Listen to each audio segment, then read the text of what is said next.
Hi, I'm Nan. Let me start with the familiar moment.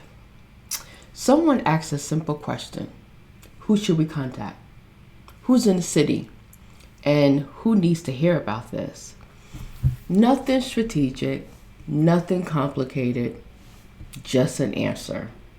So someone has to open up a spreadsheet. They have to scroll, filter, copy, paste, double check, send an email, or schedule a meeting. And it's not because it's hard work, it's just tedious, redundant, and repetitive. What I want to show you today is how AI can quickly take care of those manual steps so people like you can stay focused on thinking, deciding, and moving work forward. So here we have a simple contact data set. We have names, titles, email, location, phone number. Every organization has something like this. And in most teams, every interaction with this data requires someone to actually step in and translate intent into clicks. So what happens when we let people speak naturally and plainly, and we allow the system to do the coordination? So now I'm going to do a quick demonstration. I'm in Telegram, and I'm just using Telegram for example. You can use Slack if you like. And one quick note before I continue.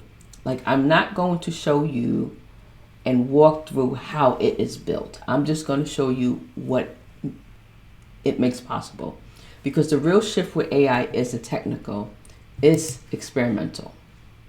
Right? So I'm going to type in a request. List the people with title as marketing director. Okay. Now I want you to notice what happens. Now this is no form, this is no filter menu. I spoke naturally. The system is going to understand which column represents the title, which value matters, and return only the relevant people. So this is the moment when the spreadsheet was stop feeling like a file and start responding like a conversation. So I'm in my make.com, and this is the actual workflow. So I'm going to run it at least once for each step in each example. So we're going to click wait for new data. So we have our data right here, and we're going to send that to Telegram bot. You can see how now it went pretty fast, right? It went through the OpenAI, and then it went through the first route, which is to look through the Google Sheet, find anyone who has the title marketing director, and then also with the query that I have to add their email address, their phone number, and their names. And then results should come right back into the Telegram, which we have there. Now our second example is a email request, right? So email people in NYC location about the upcoming event next week. Okay, so we're going to pause for a moment before I run this. Now this one sentence represents several steps. We talk about filtering by location, pulling email addresses, writing a email or message, and then sending it. So let's go back here. I'm going to run wait for the data. I'm going to hit send. Now it's going to start to write, and that's pretty fast. It writes the message, and it went to the second route, which was go look in the Google Sheets, find those who are in the New York location, and email those people of an upcoming event. And then the output should be Gmail. Well, in my demo is Gmail. You can use any other email. So let's go here into the email and see if those invites came through. Okay, so there you go. So in the workflow, I just limit just to have 3. I'm not going to spam, and this is just a test email.